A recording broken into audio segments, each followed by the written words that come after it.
Okay guys, सो इस वक्त मैं खड़ा हूँ सेत ओहाशी के पास। ये ब्रिज जो है ये खगावा से कनेक्टेड होता है और लंबा होता है। वह बहुत सारे चैनल्स को, बहुत सारे जो छोटे छोटे यहाँ पे इनके इलाके के अंदर जो स्मॉल जो आइलैंड है उनको मिलाता हुआ। और ये जो है खगावा से लेके इहिमे और हिरोशिमा साइड तक जाता है ना। ये आ गए हम सेतो ओहाशी ब्रिज के ऊपर। योकोसो सेतो ओहाशी। चलते हैं ऊपर की तरफ, आपको लेके चलते हैं, दिखाते हैं। और इस सर्विस एरिया में रुकने के साथ ही, क्योंकि यहाँ से व्यू इसका बहुत प्यारा आता है। देखिए ये व्यू अभी हम आपको दिखाते हैं। ये देखिए,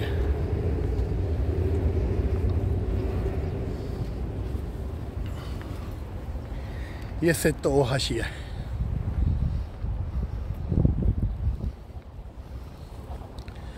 और ये देखें, इन सारी जगहों को नंबर 1, नंबर 2, नंबर 3, नंबर 4, 5, 6 और ये सारी जगहें जो है ना, इन सब स्मॉल आइलैंड को मिलाते हुए चलता है।